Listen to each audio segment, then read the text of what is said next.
نیست. ما در طول تاریخ انقلاب اسلامی، قبل از انقلاب اسلامی، در طول تاریخ ایران بارها شاهد جنایت از سوی آمریکایی ها بودیم. سال 57 در طول دوره 8 سال دفاع مقدس، علل خصوص در آخرهای دوره دفاع مقدس، شاهد جنایت مستقیم اونها بودیم. هر بار دست به جنایتی زدن پاسخ قاطعانه گرفتند و این بار هم به همین ترتیب خواهد بود.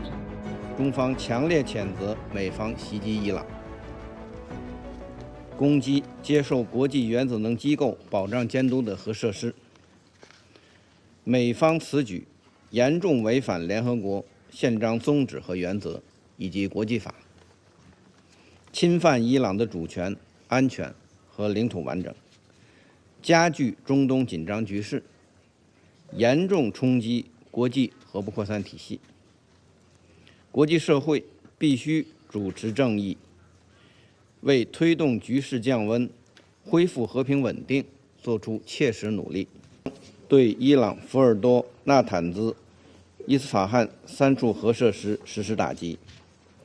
中方强烈谴责美方袭击伊朗，努力换不来中东的和平，对话谈判才是根本出路。当前，伊朗核问题的外交手段并未穷尽，和平解决仍有希望。The timing, nature, and the scale of Iran's proportionate response will be decided by its armed forces. Throughout history, the resilient and united Iranian nation has withstood deeper wounded and faced more vicious enemies, and this time too.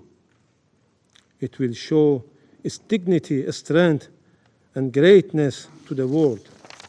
All U.S. allegations against Iran are unfounded, with no legal basis and politically motivated. One clear example is the horrific and cowardly assassination of martyr Major General Qasem Soleimani and his companions. The pattern is evident.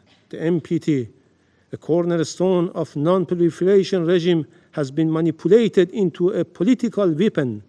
Instead of granting parties legitimate right to peaceful nuclear energy, it has been exploited as a pretext for aggression and unlawful action that jeopardize the supreme interest of my country. Таким образом, Вашингтон в очередной раз продемонстрировал полное пренебрежение к позиции международного сообщества и подтвердил, что ради интересов своего израильского союзника он готов не только закрывать глаза на убийство десятков тысяч палестинских женщин, детей и стариков, но и поставить на карту безопасность и благополучие всего человечества. Своими действиями Соединенные Штаты открыли ящик Пандоры, и никто не знает, к каким новым последствиям это может привести. На подобные действия никто Соединенные Штаты не уполномачивал. Мы настойчиво предлагали американским коллегам свои посреднические услуги для того, чтобы найти мирное, взаимоприемлемое решение противоречий вокруг иранской ядерной программы. Но дипломатия нашим американским коллегам сегодня явно не нужна. Ответственность за это лежит на американском руководстве.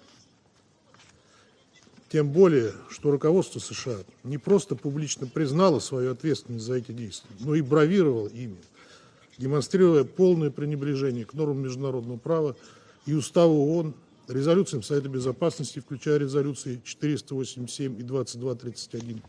You cannot ignore that diplomacy was tried over and over. The United States led that effort. Many nations here in this room engaged in diplomacy with determination and good faith. But the regime in Tehran had other plans. It used the negotiating table as camouflage, a delay tactic, a way to buy time while building missiles and enriching uranium. To those who now fake concern and cry escalation, we say, this is what the last line of defense looks like, when every other line has failed. Make no mistake, the cost of inaction would have been catastrophic. A nuclear Iran would have been a death sentence just as much for you as it would have been for us. Iran has long obfuscated its nuclear weapons program and stonewalled good faith efforts in recent negotiations. Madam President, the time finally came for the United States, in the defense of its ally and in the defense of our own citizens and interests, to act decisively. The Iranian regime cannot have a nuclear weapon. Let us be clear.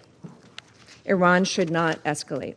To fulfill its core mission of maintaining international peace and security, this Council must call upon the Iranian regime to end its 47-year effort to eradicate the State of Israel, to terminate its drive for nuclear weapons, to stop targeting American citizens and interests, and to negotiate peace in good faith for the prosperity and security of the Iranian people and all other states in the region.